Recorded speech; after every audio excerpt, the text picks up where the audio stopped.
ભુવિ ગૃણંતિ ભૂરિદા જના.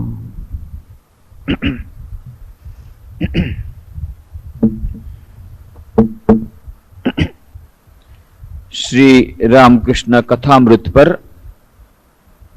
આપણે જે 149 ચર્ચાઓ કરી તેમાં આપણે જોયું કે કેવી રીતે શ્રી રામકૃષ્ણ દેવના સંપર્કમાં માસ્ટર મહાશય મહેન્દ્રનાથ ગુપ્તમાં આવે છે. આકસ્મિક રૂપે એમનું મિલન થાય છે. નીકળ્યા હતા આત્મહત્યાના ઈરાદાથી, પરંતુ નવું જીવન મળે છે. અવારનવાર આવવાનું શરૂ કરે છે શ્રી રામકૃષ્ણ દેવનું કથામૃત સાંભળવા માટે, અને જે કંઈ વાર્તાલાપો તેઓ સાંભળે છે શ્રી રામકૃષ્ણ દેવના ભક્તો સાથેના, એ બધા પોતાની ડાયરીમાં લખી રાખે છે. અને એ જ ડાયરી રામકૃષ્ણ કથામૃત પુસ્તકાકારે પ્રથમ બંગાળીમાં પ્રકટ થાય છે, અને પછી દેશ વિદેશની વિભિન્ન ભાષાઓમાં કેવી રીતે એની લાખો પ્રતો વેચાઈ ગઈ, અને કેવી રીતે એ કથામૃતનું અમૃત હજારો લોકોના જીવનમાં અમૃતનું સિંચન કરી રહ્યું છે, નવું જીવન આણી રહ્યું છે. એ બધી વાતો આપણે કરી.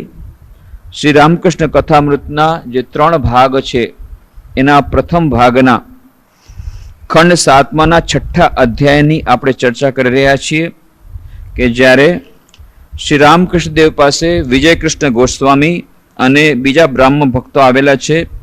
14મી તારીખ 1882નો દિવસ છે, અને શ્રી રામકૃષ્ણ દેવ પોતાના દક્ષિણેશ્વરના મંદિરના પોતાના ઓરડામાં બેસીને બધી વાતો કરી રહ્યા છે. અને ત્યારે બંધનનું કારણ અહંકાર એ વિશે તેઓ બોલે છે. શ્રી રામકૃષ્ણ દેવ કહે છે જીવનો અહંકાર જ માયા. જ્યારે પ્રશ્ન પૂછ્યો વિજયકૃષ્ણ ગોસ્વામી મહાશય, શા માટે અમે લોકો આવી રીતે બદ્ધ થયેલા છીએ? શા માટે ઈશ્વરને દેખી શકતા નથી? જેમ શ્રી રામકૃષ્ણે કહ્યું 4 પ્રકારના જીવો છે, એમાં બદ્ધ જીવોની વાતો કરી. ત્યારે વિજયકૃષ્ણ ગોસ્વામી પૂછે છે, મહાશય શા માટે અમે લોકો આવી રીતે બદ્ધ થયેલા છીએ? શા માટે ઈશ્વરને દેખી શકતા નથી? શ્રી રામકૃષ્ણ કહે છે જીવનો અહંકાર જ માયા. આ અહંકારે બધું ઢાંકી દીધું છે. હું મરીએ મટે જંજાળ, આમી મોરીલે ગુચીબે જાંજાળ, બંગાળીમાં કહે છે. જો ઈશ્વર કૃપાથી હું અકર્તા એવું જ્ઞાન થઈ ગયું તો પછી એ વ્યક્તિ તો જીવન મુક્ત થઈ ગઈ, પછી તેને ડર નહીં. આ માયા અથવા અહમતા જાણે કે વાદળા જેવી. એક સાધારણ નાના સરખા વાદળાને લીધે પણ સૂર્યને દેખી શકાય નહીં. વાદળું હટી જાય તો જ સૂર્યને જોઈ શકાય. જો ગુરુ કૃપાથી એકવાર અહંતા નીકળી જાય તો ઈશ્વર દર્શન થાય.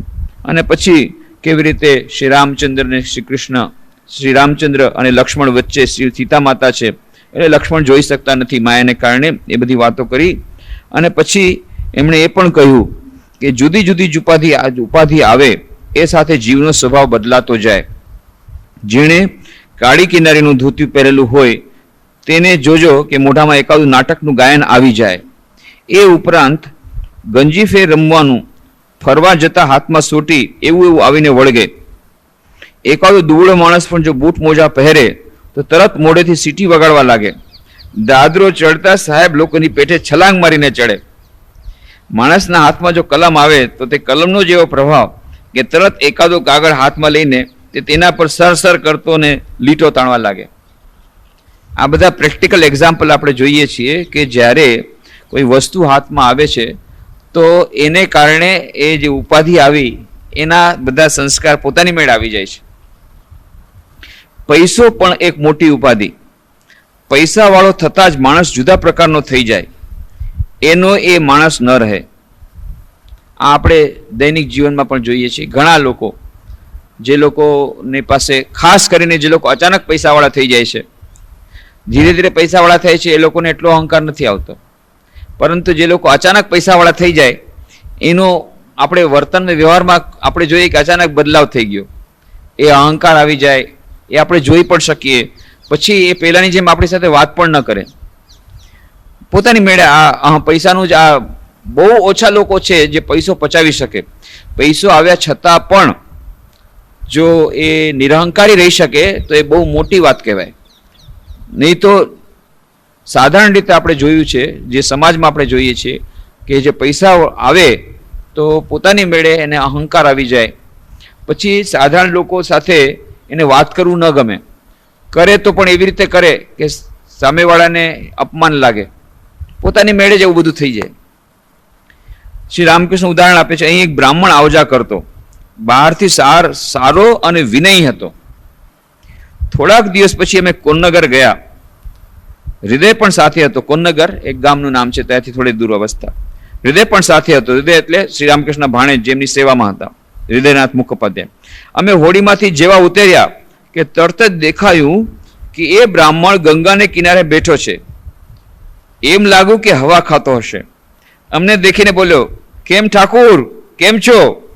તેના બોલવાની રીત જોઈને મેં હૃદયને કહ્યું, અરે રુદુ, આની પાસે પૈસા ભેગા થયા છે એટલે તેનું બોલવાનું આવી રીતે છે. હૃદય પણ હસવા લાગ્યો.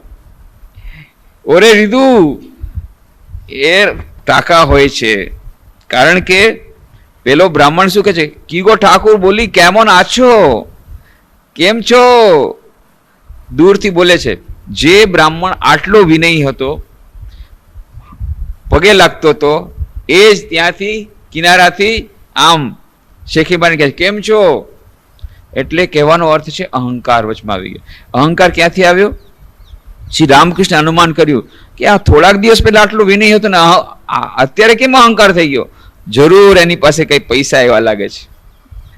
પૈસાનો અહંકાર એવો છે કે પચે નહીં, પોતાની મેળે આવી જાય.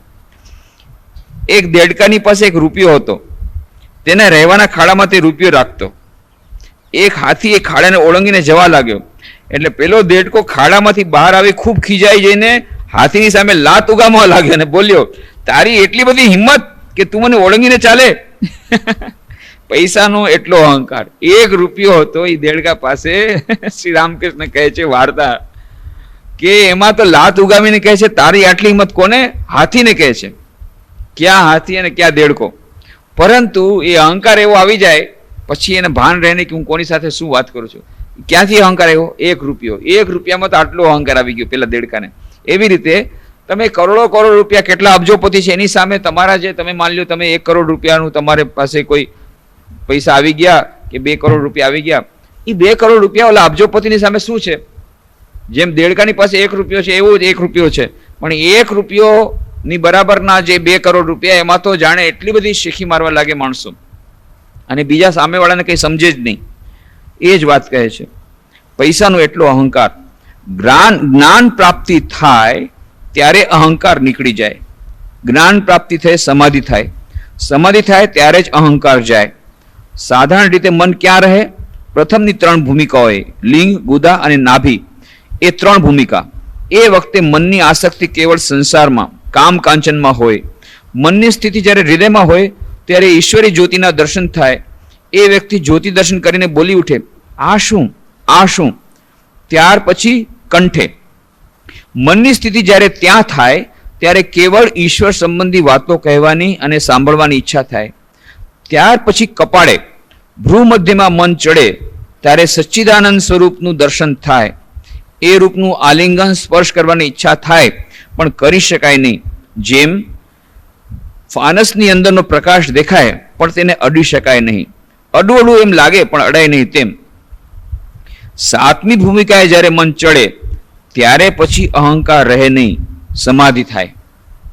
વિજય કહે છે ત્યાં પહોંચ્યા પછી જ્યારે બ્રહ્મજ્ઞાન થાય ત્યારે માણસ શું દેખે? શ્રી રામકૃષ્ણ કહે છે 7મી ભૂમિકાએ મન પહોંચ્યા પછી શું થાય તે મોઢે બોલી શકાય નહીં. વહાણ એકવાર મધદરિયે ગયું તે પાછું આવે નહીં. વહાણના ખબર મળે નહીં. સમુદ્રના ખબર પણ વહાણની પાસેથી મળે નહીં. મીઠાની એક પૂતળી સમુદ્રની ઊંડાઈ માપવા ગઈ પણ જેવી ઉતરી કે તરત જ ઓગળી ગઈ. સમુદ્ર કેટલો ઊંડો છે એ ખબર કોણ લાવે? જે ખબર લાવનાર તે જ ઓગળી ગઈ.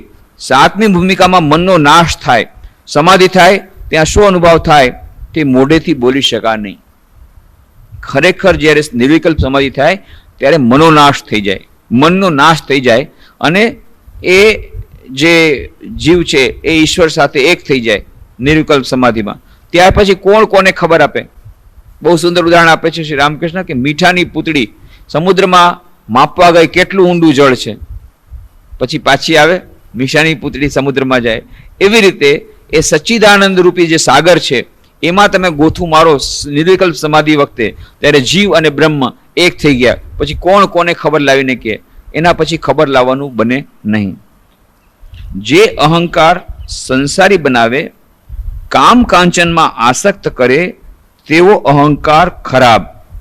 જીવ અને આત્માનો જે ભેદ પડી ગયો છે તે આ અહંકાર વચમાં છે. એટલે આપણે બધાએ તો છેલ્લે ખરેખર તો બ્રહ્મ સ્વરૂપ છીએ, ખરેખર સચ્ચિદાનંદ સ્વરૂપ છીએ. તો કેવી રીતે જીવ બની ગયા? સચ્ચિત આનંદ સ્વરૂપ આપણે બ્રહ્મ પરમાત્મા એના એ જ સ્વરૂપ. તો પછી આપણે જીવ કેવી રીતે બની ગયા? વચમાં અહંકાર આવી ગયો. હું અને મારું, હું આ જીવ છું એવી જાતનો અહંકાર આવ્યો. એટલે ત્યારથી પછી બધી ઉપાધિ બધી શરૂ થઈ, ત્યારથી બધી વિપત્તિઓ શરૂ થઈ, ત્યારથી બધું દુઃખ શરૂ થયું. એટલે કહે છે જે અહંકાર સંસારી બનાવે, કામ કાંચનમાં આસક્ત કરે, તેવો અહંકાર ખરાબ. જીવ અને આત્માનો જે ભેદ પડી ગયો છે તે આ અહંકાર વચમાં છે. એટલે પાણીની સપાટી ઉપર એક લાકડી મૂકવામાં આવે તો પાણીના બે ભાગ જેવું દેખાય, પણ ખરી રીતે તો તે એક જ પાણી છે. લાકડીને લીધે તે બે ભાગમાં દેખાય છે. પાણીમાં એક લાકડી રાખો એમ લાગે કે બે ભાગ છે, આ તરફ થોડું પાણી અલગ છે, આ પાણીનું અલગ છે, પણ એ તો ફક્ત લાકડી છે ત્યાં સુધી, બાકી પાણી એક જ છે. અહંકાર એ જ લાકડી. લાકડી ઉપાડી લો એટલે એક જ પાણી રહે. બહુ સુંદર ઉદાહરણ આપે છે કે ત્યારે જીવ અને બ્રહ્મમાં અંતર શું છે? અંતર કાંઈ નથી. આ પણ બ્રહ્મ, આ પણ બ્રહ્મ, અને તેમ છતાં આપણને અલગ અલગ લાગે છે. શા માટે? વચમાં લાકડી છે. લાકડી છે એની અહંકાર રૂપી લાકડી. અહંકાર રૂપી લાકડી કાઢી નાખો, એક જ જળ છે, દેખાય છે બે. બ્રહ્મ સ્વરૂપ આપણે પોતે છીએ જ છીએ, પરંતુ આ જે અહંકાર આવી ગયો, અહંકારને લીધે બે દેખાય છે. અહંકાર એ જ લાકડી. લાકડી ઉપાડી લો એટલે એ એક જ પાણી રહે. કમજાત અહંકાર કયો? આ અહંકાર એટલે કેવી રીતે ખબર પડી આ કેવો અહંકાર છે? આપણને કેવી રીતે ખબર પડે આપણામાં અહંકાર છે? કમજાત અહંકાર કયો? જે અહંકાર બોલે કે શું મને ઓળખતો નથી? આટલી મારી મિલકત, મારાથી મોટો કોણ છે? જો ચોર આવા માણસની 10 રૂપિયાની ચોરી કરે ને પકડાય તો પહેલા તો રૂપિયા જૂટવી લે, ત્યાર પછી ચોરને ઓછો તો મારે. એટલેથી એને છોડે નહીં, દરબારને બોલાવીને પોલીસમાં પકડાવે અને જેલમાં નખાવે. કમજાત અહંકાર કહેશે ખબર નથી મારા 10 રૂપિયા ચોર્યા છે, તેની એટલી બધી હિંમત. આ આપણે બધા કરીએ છીએ, આવું આપણે બધા કરીએ છીએ કે આપણને અહંકારમાં લાગે છે મારા 10 રૂપિયા, મારા 10 રૂપિયા, અને ચોરી કરી ગયો. એટલી હિંમત. એને ખબર નથી કે હું કોણ છું? બતાવી દઈશ એને. આ હું બતાવી દઈશ. એને ખબર પડે કે કોની પાસે આવ્યો હતો. યાદ રાખે મારા જેવો બીજો કોઈ નથી હો. આ જે હું અને મારું, મારી મિલકત, મારું મકાન, મારા ઘરમાં ઘૂસી ગયો, હું એને બતાવી દઈશ. આ હું અને મારું, આ એ જ અહંકાર.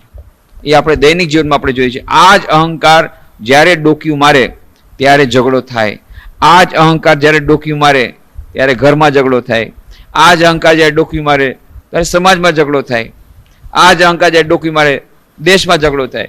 આ જ અહંકાર જ્યારે ડોકિયું મારે મોટી સ્કેલે ત્યારે યુદ્ધ થાય, વિશ્વ યુદ્ધ થાય. બધામાં છેવટે અહંકાર છે. મારા દેશની સીમા પર તમે આવી ગયા, અચ્છા જોઈ લેશ. બધું છે તો ત્યાંથી જ, હું અને મારું માંથી. તો વિજય પૂછે છે જો અહંકાર ગયા વિના સંસાર પરની આસક્તિ જાય નહીં, સમાધિ થાય નહીં, ત્યારે તો પછી બ્રહ્મજ્ઞાન નો માર્ગ લેવો સારો કે જેથી સમાધિ થાય. વળી જો ભક્તિ યોગમાં અહંકાર રહે તો પછી જ્ઞાન યોગ જ સારો, કારણ કે જ્ઞાન યોગમાં સમાધિ થાય, અહંકારનો નાશ થઈ જાય, તો એ જ સારું ને. અહંકારને લીધે આટલું બધું તકલીફ થતી હોય તો ભક્તિ યોગમાં તો પાછો અહંકાર રહી જાય છે. એના કરતા જ્ઞાન યોગ સારો નહીં? બહુ સુંદર પ્રશ્ન પૂછે છે. શ્રી રામકૃષ્ણ કહે છે ક્વચિત એકાદ બે માણસને સમાધિ થઈને અહંકાર જાય ખરો, પરંતુ મોટે ભાગે જાય નહીં. 1000 જ્ઞાન વિચાર કરો, અહંકાર ફરી ફરીને પાછો હાજર થઈ જાય. પીપળાનું ઝાડ આજે કાપી નાખો, કાલે વળી સવારમાં જુઓ તો પૂંખડું નીકળ્યું છે. ત્યારે કોઈ રીતે જો અહંકાર જાય જ નહીં તો સાલો દાસ અહંકાર થઈને ભલે રહે. અહંકાર જાશે નહીં તો સાલો ભલે રહેતો, દાસ અહંકાર થઈને ભલે રહેતો. જ્યારે નહીં જાય તો ભલે રહ્યો સાલો. કેવી રીતે? દાસ અહંકાર થઈને. અહંકાર થઈને ભલે રહે. કયો? સાલો દાસ અહંકાર થઈને ભલે રહે. હે ઈશ્વર, તમે પ્રભુ, હું દાસ, એ ભાવે રહો. હું દાસ, હું ભક્ત, એવા અહંકારમાં દોષ નહીં. બીજી મીઠાઈ ખાધે પેટમાં ખટાશ થાય, પણ ગાંગડા સાકર મીઠાઈમાં ન લેખાય. ગાંગડા સાકર ખાઓ, ડોક્ટર પણ કહેશે એમાં ખાવા વાંધો નહીં, બીજી કોઈ મીઠાઈ ખાવાની નહીં, એમાં પેટમાં ગડબડ થાય. પણ ગાંગડા સાકર ચાલે. એવી રીતે બાકી બધા અહંકારમાં દોષ છે. પણ જે અહંકાર કે છે, હે ભગવાન, હું તમારો દાસ છું, તમે પ્રભુ, હું તમારો દાસ, આ પણ એક અહંકાર છે. પણ આ અહંકાર સારો, આનાથી દોષ નથી, નુકસાન નથી. જ્ઞાન યોગ બહુ કઠણ, દેહ ભાન ગયા વિના થાય નહીં. કલિયુગમાં અન્ન ઉપર પ્રાણનો આધાર, એટલે દેહ બુદ્ધિ અહમ બુદ્ધિ જાય નહીં. તેથી કલિયુગને માટે ભક્તિ યોગ. આ જો આપણા યુગ માટે શ્રી રામકૃષ્ણ દેવ એકદમ સરળ યોગ કહે છે. એમને ખબર છે કે આપણી કેપેસિટી નથી, આપણે જ્ઞાન યોગી નહીં કરી શકીએ, અન્નગત પ્રાણ છે, એટલી બધી તપસ્યા નહીં કરી શકીએ. અને પાછું દેહ બુદ્ધિ આપણી છે. એ હા, બહુ ગરમી થાય છે, જો તો કેટલી ગરમી થાય છે, તરત જ આપણને ગરમી એકદમ લાગે છે. શું ગરમી? આપણે નથી, દેહથી ઉપર ઉઠી નથી શકતા. જ્ઞાન યોગી કહે છે ક્યાં ગરમી છે? હું દેહ નથી, હું મન નથી, હું બુદ્ધિ નથી, ચિદાનંદ રૂપો શિવોહમ શિવમ. એને ગરમી ન લાગે, આપણને ગરમી લાગે. પછી શિયાળામાં ઠંડી લાગે, અત્યારે બહુ ગરમી લાગે છે. હા, શું તો આ જો ક્યાં સુધી આ ચાલશે? જો તો આવી આ વર્ષે આટલી ગરમી કેમ આવી? એટલી બધી એકબીજાને વાતે કહેતા હોય, પછી રાડો પાડતા હોય. અને નાની વાતમાં પછી તો, કારણ કે માથું ગરમ છે ને. ગઈકાલે આવતો તો ટ્રેનમાં, આજે સવારના પહોંચ્યો, બસ એક નાનકડી વાતમાં એવો ઝઘડો શરૂ કરી દીધો બે પાર્ટીઓએ. હવે એક સીટ ઉપર આરએસસી હતો, એટલે એને 2 જણને બેસવાનું કહે. ત્યાં ત્રીજા બેન આવ્યા, ડોસીમાં પણ જેવા તેવા નહીં, ઓમ તો ડોસીમાં દેખાય, પણ શું એનામાં તાકાત, અને શું તાકાત આવે ને કે આ મારી સીટ છે. હવે એને ઉપરની સીટ એની હતી, તો આ કે હું નીચે રાતના 9 વાગ્યા સુધી મારે અહીંયા બેસવાનો અધિકાર છે. તો આ કે છે અમારે આરએસસી ની 2 સીટ પડી છે, એટલે તમારી બાજુમાં તમને 2 સીટ તો મળી જ છે, હજી બીજા એક બેન હતા એ બાજુ બેઠા, તમે ત્યાં બેસો, અમારે આ 2 છોકરા છે, બળીને અમે લોકો અહીંયા ખાશું. નહીં, મારો અધિકાર છે. અને શું બાજી, આ કે હું જોઈ લઉં, તારો ધણી સાથે છે એટલે મને બતાવે છે, એમ હું જોઈ લઈશ, તારા ધણીને પણ ખતમ કરીશ. લાવ, ડોસીમાં એટલી તાકાત, ડોસીમાં આવી ઝઘડો કરીને વાર. પછી આ માણસ આવ્યા, આખું ભેગું થઈ ગયું. એટલે જરાકમાં માથું ગરમ છે ને, તડકો પડે છે આ તરફથી, ગરમી છે, બસ નાની વાતમાં શરૂ કરી દીધું. ત્યાં કલકત્તામાં તો તમે ટ્રામમાં જાઓ, બસમાં જાઓ, ઝઘડો ચાલતો જ હોય. કેમ? માથું ગરમ થઈ જાય છે, ઉકળી જાય. આ દેહ બુદ્ધિ છે, એટલા માટે તરત આપણે એનાથી એ થઈ જાય છે. ત્યારે આપણે એમ ન કહી શકીએ ના ભાઈ મારે તો કાંઈ નહીં, એટલું નથી થતું આપણાથી. દેહ બુદ્ધિ અહમ બુદ્ધિ જાય નહીં. તેથી કલયુગને માટે ભક્તિ યોગ. ભક્તિ માર્ગ સહેલો માર્ગ. અંતઃકરણથી વ્યાકુળ થઈને પ્રભુના નામ ગુણ કીર્તન કરો, પ્રાર્થના કરો, તો ભગવાનના દર્શન થશે. એમાં જરાય સંદેહ નથી. કેટલો સરળ માર્ગ શ્રી રામકૃષ્ણ દેવ આપણા માટે બતાવે છે.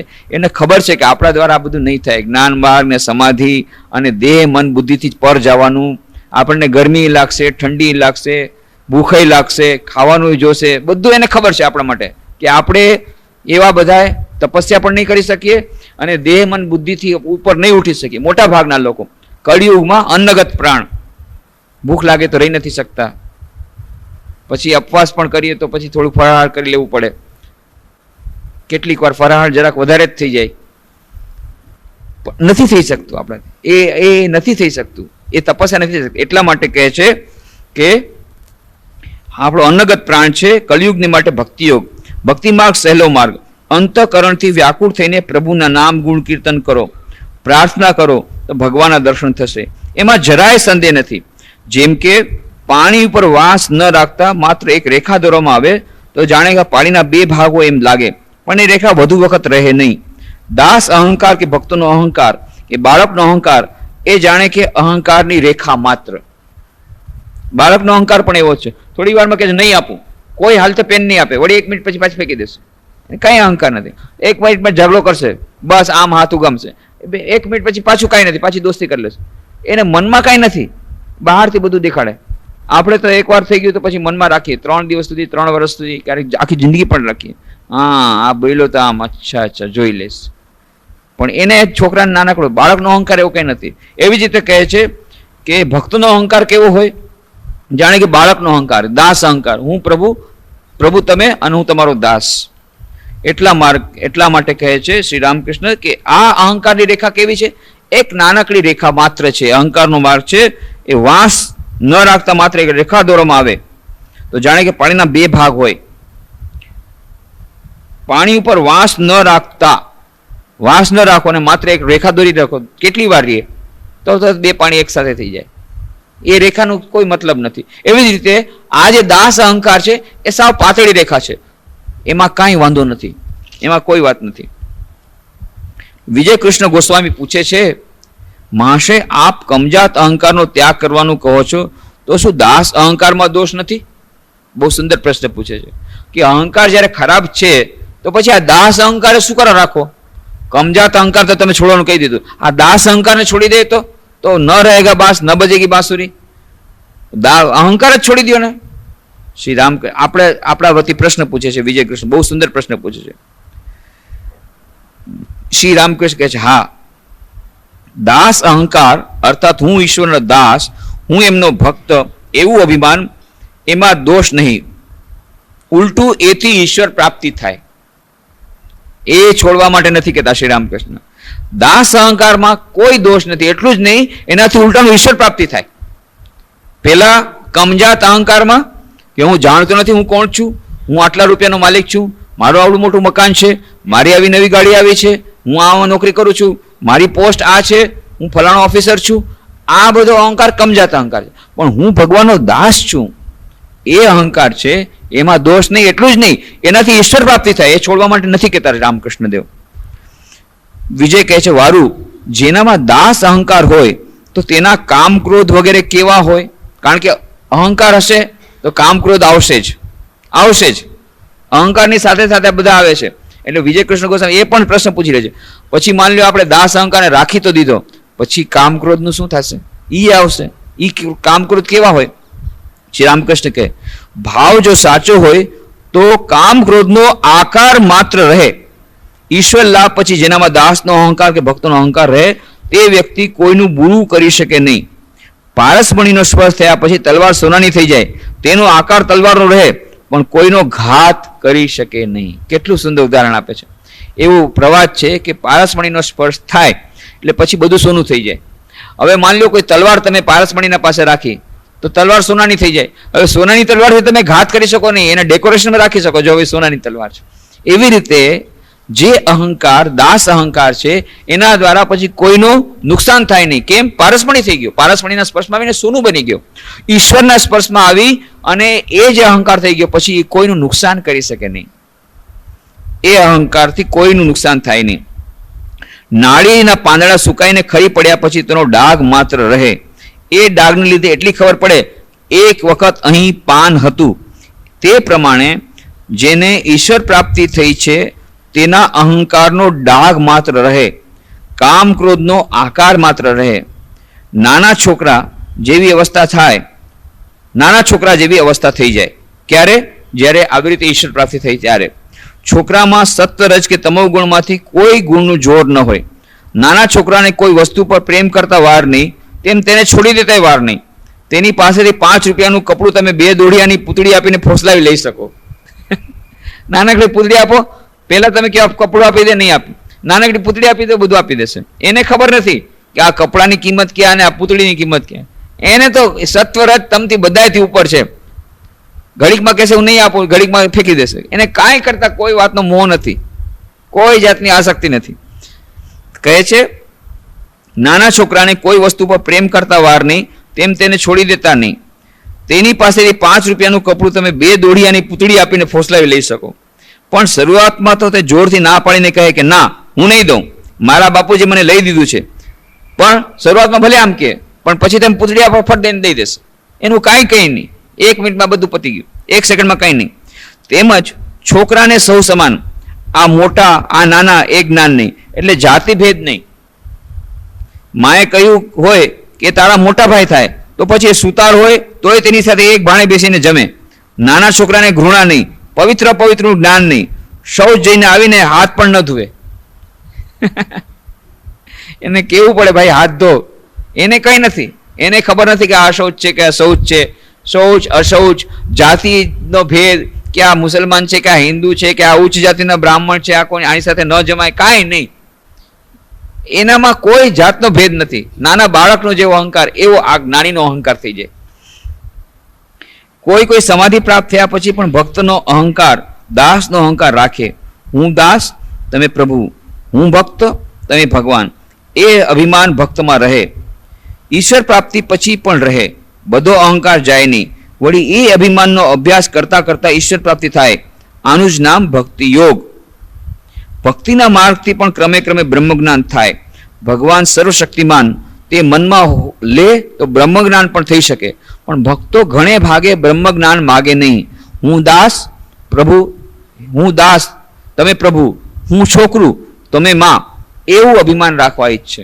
જે ઘણા ભક્તો છે એ કહે છે, હે પ્રભુ, હું દાસ છું, તમે પ્રભુ છો. બ્રહ્મજ્ઞાન માગે નહીં. એને કે આમાં જ મજા આવે છે, આમાં રમત ચાલે છે, રમત સાવ બંધ થાય એમાં મજા નથી. કહે છે હું સાકરનો સ્વાદ લેવા માંગુ છું, સાકર થવા નથી માંગતો. બ્રહ્મજ્ઞાન થાય પછી શું થાય? સાકરમાં ભળી જાય. ચિદાનંદ રૂપ સ્વરૂપમ ચિદાનંદ રૂપ સ્વરૂપમ, સચ્ચિદાનંદ સ્વરૂપમાં ઓગળી જાય. મીઠાની પૂતળી ગઈ, ઓગળી ગઈ કે ના, મારે ઓગળવું નથી, મારે તો મીઠાનો સ્વાદ લેવો છે, ખાંડનો સ્વાદ લેવો છે. એટલે કહે છે આ જે ભક્તો છે એ બ્રહ્મજ્ઞાન માગે નહીં. હું દાસ, તમે પ્રભુ, હું છોકરું, તમે માં, એવું અભિમાન રાખવા ઈચ્છે. કહે છે ને હરિના દાસ મુક્તિ ન માગે, માગે માગે વારંવાર અવતાર, જન્મો જન્મ અવતાર. વિજય, જેઓ વેદાંત વિચાર કરે તેઓ પણ એ જ ઈશ્વર ન પામે ને? શ્રી રામકૃષ્ણ, હા, વિચાર માર્ગે પણ તેમને જ પમાય. એને જ જ્ઞાન યોગ કહે છે. પણ વિચાર માર્ગ બહુ કઠણ. માગી તમે પામી શકો, એમાં કાંઈ ના નથી. વિચાર માર્ગે પણ પામી શકો, જ્ઞાન માર્ગથી પણ પામી શકો, પણ છે કઠણ. 7 ભૂમિકાની વાત તો મેં તમને કરી છે. 7મી ભૂમિકાએ મન પહોંચે ત્યારે સમાધિ થાય. બ્રહ્મ સત્ય જગત મિથ્યા એ જ્ઞાન બરાબર થાય તો મનનો લય થાય, સમાધિ થાય. પરંતુ કલિયુગમાં પ્રાણનો આધાર અન્ન ઉપર, એટલે બ્રહ્મ સત્ય જગત મિથ્યા એ કેવી રીતે અનુભવમાં આવે? દેહ બુદ્ધિ જાય નહીં ત્યાં સુધી એ અનુભવ થાય નહીં. હું દેહ નથી, હું મન નથી, હું 24 તત્વો, 5 કર્મેન્દ્રિય, 5 જ્ઞાનેન્દ્રિય, 5 વિષયો, 5 સૂક્ષ્મભૂત, મન, બુદ્ધિ, અહંકાર અને ચિત્ત, આમ 24 તત્વો એ નથી. હું સુખ દુઃખથી અતીત, મને વળી રોગ શોક જરા મૃત્યુ શેના? આ અનુભવ કલયુગમાં થવો કઠણ. જે જ્ઞાનયોગની વાત જ એમ છે, ચિદાનંદ રૂપ શિવોહમ શિવોહમ, હું તો હું મનોબુદ્ધ ચિત્ત અહંકાર નાહમ, મન હું બન નથી, બુદ્ધ નથી, ચિત્ત નથી, અહંકાર નથી. હા, અને તરત જ બજી કરી મારું મન બહુ ખરાબ છે. એટલે ભાઈ તો હમણાં જ કીધું મન બુદ્ધિ ચિત્ત અહંકાર નથી, મન બહુ ખરાબ છે, મને આણે આવું કીધું, તરત જ મને બહુ ભૂખ લાગી છે. અરે પણ તું દેહ નથી, પછી ભૂખ તને ક્યાંથી લાગે રે? કહેવાનું ટાણે તો કહી દીધું હું દેહ નથી, મન બુદ્ધિ બુદ્ધ નથી, પછી બીજી ક્ષણે બહુ ભૂખ લાગી છે, સવારથી ખાધું નથી. એટલે ભાઈ તો ક્યાં તું આમાં જ્ઞાનયોગ ક્યાંથી થાય? એટલા માટે કહે છે મોટા ભાગના લોકો કલિયુગમાં અન્નગત પ્રાણ એટલે ખરેખર બોલી શકે નહીં, ખરેખર કરી શકે નહીં, સાધના કરી શકે નહીં જ્ઞાનયોગની. આ અનુભવ કલિયુગમાં થવો કઠણ. ગમે તેટલો વિચાર કરો પણ કોણ જાણે ક્યાંકથી દેહાત્મ બુદ્ધિ આવીને દેખાય. પીપળાનું ઝાડ આજે કાપી નાખો એમ લાગે કે મૂળ સહિત નીકળી ગયું, છતાં બીજે દિવસે સવારે જુઓ તો ઝાડનું એક મુખડું ઉગી નીકળ્યું દેખાય. દેહાભિમાન જાય જ નહીં. એટલે કળિયુગને માટે ભક્તિ યોગ સારો અને સહેલો મોટા ભાગના લોકો માટે. વળી મને ખાંડ થવાની ઈચ્છા નથી, ખાંડ ખાવી ગમે. મને ક્યારેય એવી ઈચ્છા થાય નહીં કે હું બોલું કે હું બ્રહ્મ, અહમ બ્રહ્માસ્મિ, હું તો કહું તમે ભગવાન, હું તમારો દાસ. 5મી અને 6ઠ્ઠી ભૂમિકાની વચ્ચે ખેલ્યા કરવું સારું. 6ઠ્ઠી ભૂમિકા પાર કરીને 7મી ભૂમિકામાં જાજીવા રહેવાની ઈચ્છા મને થાય નહીં. હું પ્રભુના નામ ગુણ કીર્તન કરું એવી મારી ઈચ્છા. સેવ્ય સેવક ભાવ બહુ સારો. અને જુઓ, ગંગાનો જ તરંગ કહેવાય, તરણની ગંગા એમ કોઈ બોલે નહીં. હું જ તે સોહમ, એ અભિમાન સારું નહીં. દેહાત્મ ભાવ હોવા છતાં જે અભિમાન રાખે તો વધુ હાનિ થાય, આગળ વધી શકે નહીં, પણ ક્રમશઃ અધપતન થાય. બીજાને છેતરે તેમજ પોતાને પણ છેતરે. પોતાની અવસ્થા પોતે સમજી શકે નહીં, પરંતુ ભક્તિ કરવા માત્રથી જ કાંઈ ઈશ્વરને મેળવી શકાય નહીં. બીજાને છેતરે તેમજ પોતાને પણ છેતરે. કેટલાય લોકો એવું કહે છે, અમે તો જ્ઞાન માર્ગી, અમે તો ચિદાનંદ રૂપ શિવોહમ શિવોહમ. પછી કહે છે હું તો બ્રહ્મ છું, મને કઈ લાગે વળગે નહીં. પછી ઘણા બધા જાતના કુકર્મ કરે, અરે હું તો બ્રહ્મ છું, મારે શું લાગે વળગે. પોતાને પણ છેતરે, બીજાને પણ છેતરે બ્રહ્મજ્ઞાનીના નામથી, પણ હજી બ્રહ્મજ્ઞાન થયું નથી. આ છેતરવાનો ધંધો ચાલે છે આજે ઘણી જગ્યાએ, ખૂબ ચાલે છે. પોતાને પણ છેતરે છે અને આખી દુનિયાને પણ છેતરે છે. આવા ઘણા બધા દુતારા છે. એટલા માટે એ જ્ઞાન માર્ગી આવા માર્ગેથી બહુ સાવધાન રહેવાનું. પરંતુ શ્રી રામકૃષ્ણ કહે છે ભક્તિયોગ સારો સરળ, પરંતુ ભક્તિ કરવા માત્રથી જ કાંઈ પૂજા કરશું, ભગવાનની સેવા કરશું, ભગવાનની થોડી પ્રાર્થના કરી લીધી, ભગવાન થોડું ભજન કરી લીધું, ના. એ તો ધીરે ધીરે કરવાનું. આ છે ભક્તિ યોગનો પ્રથમ પગથિયું, એ બરાબર છે, પણ ફક્ત એનાથી ઈશ્વર પ્રાપ્તિ નહીં થાય, થોડું આગળ વધવું પડશે. કેવી ભક્તિ જોઈએ? રાગાત્મિકા ભક્તિ, રાગાત્મિકા ભક્તિ, પ્રેમ ભક્તિ. એટલે કહે છે પરંતુ ભક્તિ કરવા માત્રથી જ કાંઈ ઈશ્વરને મેળવી શકાય નહીં. પ્રેમ ભક્તિ વિના ઈશ્વર પ્રાપ્તિ થાય નહીં. પ્રેમ ભક્તિનું બીજું એક નામ છે રાગ ભક્તિ. પ્રેમ અનુરાગ ન હોય તો ભગવત પ્રાપ્તિ ન થાય. ઈશ્વર ઉપર પ્રેમ ન આવે તો તેને મેળવી શકે નહીં. અસલ વસ્તુ એ છે સાધન કરના ચાહીએ મનવા, ભજન કરના ચાહીએ. મીરાબાઈનું બહુ સુંદર ભજન છે. પ્રેમ લગાના ચાહીએ મનવા, પ્રેમ લગાના ચાહીએ. જ્યાં સુધી પ્રેમ નથી લાગ્યો ભગવાનને ત્યાં સુધી ઈશ્વર પ્રાપ્તિ ન થાય. તમે ફક્ત ફળ ખાઈને રહો કે આ ઉપવાસ કરો કે તમે ફક્ત માત્ર મોઢેથી બોલો, ભજન કરો, એનાથી નહીં. પ્રેમ અસલ વસ્તુ છે, ભગવાનને પ્રેમ કરવો. એકવાર પ્રેમ આવી ગયો તો બસ પછી એ ભગવાન એને વશ થઈ જાય. બીજા એક પ્રકારની ભક્તિ છે, તેનું નામ છે વૈદિક ભક્તિ. આટલા જપ, આટલા ઉપવાસ, તીર્થ કરવા, દર્શને જવું, આટલા ઉપચારથી પૂજા કરવી, આટલા નૈવેદ્ય ધરવા, એ બધી વૈદિક ભક્તિ. એ બધું કરતા કરતા ક્રમે ક્રમે રાગ ભક્તિ આવે. વૈદિક ભક્તિ દ્વારા ઈશ્વર પ્રાપ્તિ થાય નહીં, આ સમજી લેવું જોઈએ. તમે હજારો હજારો જપ કરો, હજારો પૂજા કરો, હજારો વાર તીર્થસ્થાને જાઓ, હજારો નૈવેદ્ય ધરાવો, એનાથી કાંઈ ભગવાનની પ્રાપ્તિ થવાની નથી. આ વાત જાણી લેવી જોઈએ. આ છે વૈદિક ભક્તિ. તો કેવી ભક્તિ દ્વારા? રાગાત્મિકા ભક્તિ, પ્રેમ ભક્તિ દ્વારા જ ઈશ્વરની પ્રાપ્તિ થઈ શકે. પણ હા, એ વાત છે કે આ જે વૈદિક ભક્તિ જે છે એ વૈદિક ભક્તિ કરતા કરતા કરતા કરતા કરતા કરતા ધીરે ધીરે રાગ ભક્તિ આવી જાય. આ એનો ઉપાય છે. ભલે વૈદિક ભક્તિ દ્વારા ઈશ્વરની પ્રાપ્તિ ન થાય, પણ રાગ ભક્તિ લાવવા માટે થઈને વૈદિક ભક્તિ સહાયરૂપ નીવડે. એટલે આપણે વૈદિક ભક્તિનો પાલન કરવું જોઈએ. પરંતુ જ્યાં સુધી રાગ ભક્તિ ન આવે ત્યાં સુધી ઈશ્વર પ્રાપ્તિ થાય નહીં. પ્રભુ ઉપર પ્રેમ જોઈએ, વિષય વાસના પૂરેપૂરી નીકળી જાય અને પ્રભુ ઉપર 16 મન લાગે ત્યારે જ તેને પમાય. એટલા માટે આ વાત યાદ રાખવા જેવી ખાસ છે કે રાગ ભક્તિ દ્વારા જ ઈશ્વર પ્રાપ્તિ થઈ શકે, અને એટલા માટે વૈદિક ભક્તિ કરવી જરૂરી છે. પરંતુ કોઈમાં રાગ ભક્તિ આપોઆપ આવે, સ્વયં સ્વતઃ સિદ્ધ, નાનપણથી જ હોય, નાનપણથી જ ઈશ્વર સારું રડે. જેમ કે પ્રહલાદ, વિધિવાદી અથવા વૈદિક ભક્તિ શાના જેવી? જેમ કે પવન નાખવા સારું પંખો કરવો, હવા કરવા માટે પંખાની જરૂર પડે તેમ. ઈશ્વર ઉપર પ્રેમ આવે એટલા માટે જપ, તપ, ઉપવાસ. પરંતુ જો પશ્ચિમનો પવન એની મેળે વાય તો લોકો પંખાને મૂકી દે. ઈશ્વર ઉપર અનુરાગ, પ્રેમ એની મેળે આવે તો જપ વગેરે કર્મોનો ત્યાગ થઈ જાય. હરિપ્રેમમાં મસ્ત થયા પછી વિધિપૂર્વકના કર્મો કોણ કરે? મુખ્ય વાત છે, બહુ સુંદર ઉદાહરણ આપે છે કે પશ્ચિમ તરફનો પવન, ત્યાં કલકત્તામાં પશ્ચિમ તરફથી બહુ સુંદર પવન આવે, બહુ મીઠો પવન આવે પશ્ચિમ દિશા તરફથી. તો એ પશ્ચિમનો જ્યારે પવન આવે ત્યાર પછી શું થાય?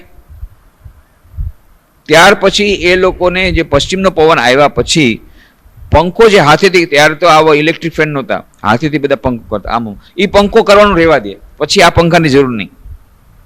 પવન આવે છે આટલો સરસ મીઠો, પછી આ પંખા કરવાની શું જરૂર? એવી રીતે જ્યારે પ્રેમ ભક્તિ આવી ગઈ પછી વૈદિક ભક્તિની જરૂર નથી. આટલા વ્રત, આટલા એકટાણા, આટલા ઉપવાસ, આવું આ બધું પૂજા પાઠ પછી જરૂર નથી. જ્યાં સુધી પવન નથી આવ્યો ત્યાં સુધીની જરૂર છે. એટલા માટે જ્યાં સુધી ઈશ્વર ઉપર પ્રેમ ન જન્મે ત્યાં સુધી ભક્તિ કાચી.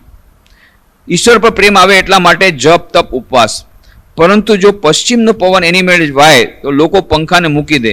ઈશ્વર ઉપર અનુરાગ પ્રેમ એની મેળે આવે તો જપ વગેરે કર્મોનો ત્યાગ થઈ જાય. હરિપ્રેમમાં મસ્ત થયા પછી વિધિપૂર્વકના કર્મો કોણ કરે? જ્યાં સુધી ઈશ્વર પર પ્રેમ ન જન્મે ત્યાં સુધીની ભક્તિ કાચી ભક્તિ. ઈશ્વર ઉપર પ્રેમ આવે ત્યારે એ ભક્તિનું નામ પાકી ભક્તિ. એટલે કાચી ભક્તિ અને પાકી ભક્તિ બે પ્રકારની ભક્તિની વાત કરી. કાચી ભક્તિ કે જ્યારે જપ તપ કરવા એ બધું, અને પાકી ભક્તિ એટલે પ્રેમ અનુરાગ. ઈશ્વર ઉપર અનુરાગ પ્રેમ એની મેળે આવે તો જપ વગેરે કર્મનો ત્યાગ થઈ જાય. હરિપ્રેમમાં મસ્ત થયા પછી વિધિપૂર્વકના કર્મો કોણ કરે?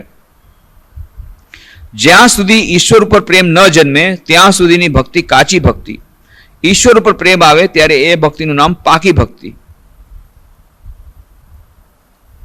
જેની ભક્તિ કાચી હોય તે ઈશ્વરની કથા ઉપદેશની ધારણા કરી શકે નહીં. પાકી ભક્તિ આવે ત્યારે ધારણા કરી શકે.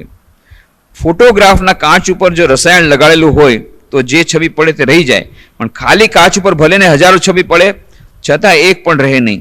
સામેની ચીજ જરા ખટી જાય એટલે કાચ જેવો હતો તેવો જ રહે. ઈશ્વર પર પ્રેમ ન હોય તો ઉપદેશની ધારણા થાય નહીં. કેવું સુંદર ઉદાહરણ આપે છે. એ શ્રી રામકૃષ્ણદેવ ગયા હતા ત્યાં સ્ટુડિયોમાં, અને ત્યાં બધું એમણે જોયું કે સિલ્વર નાઇટ્રેટનું સોલ્યુશન જ્યારે આપે કાચ ઉપર અને પછી એ ફોટો લે તો તરત જ એના ઉપર ફોટોગ્રાફ પડે. ખાલી કાચ ઉપર ફોટોગ્રાફ પડે નહીં, સોલ્યુશન જોઈએ. એ સોલ્યુશન હોય. એવી જ રીતે કહે છે કે જો કાચી ભક્તિ હોય એના ઉપર ભક્તિનો રસ લાગે નહીં, પણ જેનું મન ખરેખર આવી રીતે શુદ્ધ મન થયું હોય તો એનામાં એ સોલ્યુશન પ્રેમ રૂપી સોલ્યુશન હોય, પ્રેમ રૂપી, તો એમાં ઈશ્વરની છાપ પડે, તરત પડે. એના ઉપર ઈશ્વરનો પ્રભાવ પડે, એના હું ઈશ્વરની ભક્તિ આવે. તો કહે છે જેની ભક્તિ કાચી હોય તો ઈશ્વરની કથા કે ઉપદેશની ધારણા કરી શકે નહીં. ઈશ્વરની કથા તો બધા વાત સાંભળવા જાય, પણ એની કઈ અસર થતી નથી. કઈ અસર થતી? ઘણા કહે છે આટલી કથા થાય છે, ઓહો કેટલી કથા થાય છે, લાખો લોકો જાય છે, પણ કેમ સમાજ એવો ને એવો રહ્યો, લોકો એવા ને એવા રહ્યા, કાંઈ કેમ નથી થતું? ક્યાંથી થાય? ખાલી કાચ ઉપર શ્રી રામકૃષ્ણ કે હજારો વાર ફોટા પાડો, એક વાર નહીં 1000 વાર ફોટા પાડો, રહેશે નહીં, ટકશે નહીં. સોલ્યુશન લગાડવું પડે. એ સોલ્યુશન છે ભક્તિરૂપી સોલ્યુશન. ભક્તિપૂર્વક કોઈ કથા સાંભળે છે? પ્રેમપૂર્વક કોઈ કથા સાંભળે છે? સાચી ભક્તિથી કોઈ સાંભળે છે? મોટા ભાગના લોકો જાય છે ટાઈમ પાસ કરવા માટે. મોટા ભાગના લોકો જાય છે બતાવવા માટે કે અમે કથામાં ગયા હતા. મોટા ભાગના લોકો જાય છે અમારે ત્યાં કેટલીક વાર એર કન્ડિશનમાં, ચાલો ભાઈ થોડીક વાર ગરમીથી છુટકારો થશે, એ બીજા બધા લોકો માટે બતાવવા માટે. પરંતુ ભક્તિપૂર્વક કોણ જાય છે? અને જાય છે પછી બેસે છે તો એ લોકો બેસે છે ખરા, પણ શું બેસે? એનું કોણ? એ શરીર એનું બેસે છે. મન બેસે છે? મન તો કથામાં હોતું નથી. મન તો ક્યાંક હોય. શરીર હોય. બધાને દેખાડો છે કે અમે ભાગવતની કથા સાંભળવા ગયા હતા, કે ફલાણી રામચરિતમાનસની કથા સાંભળવા ગયા હતા. અસર કેમ થતી નથી? પણ થાય ક્યાંથી? બંને કાન ખુલ્લા હોય, ઇન અને આઉટના બંનેના. એ ક્યાંથી આવે ને ત્યાંથી નીકળી જાય અને ખબર ન પડે ક્યારે આવ્યું ને ક્યારે નીકળી ગયું. એનું મન તો બીજે ક્યાં હોય? શરીર છે કથામાં. મનમાં ભક્તિ હોય. શ્રી રામકૃષ્ણ કહે છે કાચ ઉપર સોલ્યુશન લગાડો તો એની અસર પડે, એ કથાની અસર પડે, તરત પડે. તો ધ્યાન કરે તો તરત જ એને આનંદ આવે. કહે છે જેની ભક્તિ કાચી હોય તે ઈશ્વરની કથા કે ઉપદેશની ધારણા કરી શકે નહીં. આ ઉપદેશની ધારણા કેમ નથી કરી શકતા? કેટલી સુંદર વાતો ભાગવતમાં આવે છે, કેટલી સુંદર વાતો રામચરિતમાનસમાં આવે છે, કેટલી સુંદર વાતો કથાકાર કહે છે, પણ ધારણા કેમ થતી નથી? ક્યાંથી થાય? અંદર સોલ્યુશન નથી, ખાલી કાચ. પ્રેમ રૂપી થોડુંક સોલ્યુશન હોય, ભગવાનની ભક્તિ રૂપી થોડુંક પણ સોલ્યુશન હોય તો એનો ફોટો બરાબર પડે. પછી તમને ફોટોગ્રાફ તમે ડેવલપ કરી શકો. એટલે શ્રી રામકૃષ્ણ કહે છે પાકી ભક્તિ આવે ત્યારે ધારણા કરી શકે. ફોટોગ્રાફના કાચ ઉપર જો રસાયણ લગાડેલું હોય તો જે છબી પડે તે રહી જાય, પણ ખાલી કાચ ઉપર ભલે ને હજારો છબી પડે છતાં એક પણ રહે નહીં. સામેની ચીજ જરા ખટી જાય એટલે કાચ જેવો હતો તેવો જ રહે. ઈશ્વર પર પ્રેમ ન હોય તો ઉપદેશની ધારણા થાય નહીં. વિજય પછી પૂછે છે મહાશય, ઈશ્વરને પ્રાપ્ત કરવા સારું, તેમના દર્શન સારું, ભક્તિ હોય તો બસ? શ્રી રામકૃષ્ણ, હા, ભક્તિથી જ તેમના દર્શન થાય, પરંતુ પાકી ભક્તિ, પ્રેમા ભક્તિ, રાગ ભક્તિ જોઈએ. એવી ભક્તિ આવે ત્યારે જ પ્રભુ ઉપર પ્રેમ આવે. જેમ છોકરાનો મા ઉપર પ્રેમ, માનો છોકરા ઉપર પ્રેમ, સ્ત્રીનો સ્વામી ઉપર પ્રેમ, એ પ્રેમ, એ રાગ ભક્તિ આવે એટલે સ્ત્રી, પુત્ર, સગા, કુટુંબી ઉપર પહેલા જેવું માયાનું આકર્ષણ ન રહે, દયા રહે, સંસાર પરદેશ જેવો લાગે, જાણે કે ધંધા રોજગારના સ્થાન જેવું લાગે. જેમ કે ઘર-બાર દેશમાં, ગામડામાં હોય, પણ કામ ધંધા રોજગારની જ્યાં જગા શહેરમાં, એટલે શહેરમાં ઘરે જઈને રહેવું પડે, કામ ધંધા રોજગાર સારું. ઈશ્વર ઉપર પ્રેમ આવે, સંસાર પરની આસક્તિ, વિષય વાસના બિલકુલ નીકળી જાય. વિષય વાસનાનો લેશ પણ અંશ રહે તો ઈશ્વર દર્શન થાય નહીં. દિવાસળી જો ભીંજાયેલી હોય તો ગમે તેટલી ઘસો તો પણ કોઈ રીતે સળગે નહીં. માત્ર ઢગલાબંધ સળીઓનું નુકસાન થાય. વિષય આસક્ત મન ભીંજાયેલી દિવાસળી જેવું. શ્રીમતી રાધિકા જ્યારે બોલ્યા, હું બધું કૃષ્ણમય દેખું છું, ત્યારે સખીઓએ કહ્યું, ક્યાં, અમે તો તેમને દેખી શકતી નથી, તું શું બકવાદ કરે છે? શ્રીમતી બોલ્યા, સખી, અનુરાગ આંજણ આંજો તો તેમને દેખી શકશો. અનુરાગ આંજણ આંજવું પડે. ઈશ્વરની ભક્તિ રૂપે આંજણ જ્યારે આંજેલું હોય તો ભગવાનના દર્શન થાય. બાકી સખીઓ નથી થતા કૃષ્ણ ભગવાનના દર્શન, રાધાને થાય છે. કેમ? અનુરાગ રૂપી આંજણ એને આંજેલું છે. વિજયને કહે છે, તમારા બ્રાહ્મ સમાજના જ ગીતમાં છે, પ્રભુ વિના અનુરાગ કરીએ પણ યજ્ઞ તમોને શી રીતે જાણો. આ અનુરાગ, આ પ્રેમ, આ પાકી ભક્તિ, આ સ્નેહ જો એકવાર આવે, સાકાર નિરાકાર બંનેનો સાક્ષાત્કાર થાય. વિજય કૃષ્ણ પછી ગોસ્વામી પૂછે છે, ઈશ્વર દર્શન કેવી રીતે થાય? બહુ સુંદર પ્રશ્ન. ઈશ્વર દર્શન કેવી રીતે થાય? આપણા બધાનો પ્રશ્ન, એનો જવાબ બહુ સુંદર શ્રી રામકૃષ્ણ આપે છે. આવતા રવિવારે એની ચર્ચા કરશું સાંજના 6:15 થી 7:15. આજે અહીં જોઈ. ઓમ શાંતિ શાંતિ શાંતિ. હરિ ઓમ તત્સત. શ્રી રામ કૃષ્ણાર્પણ.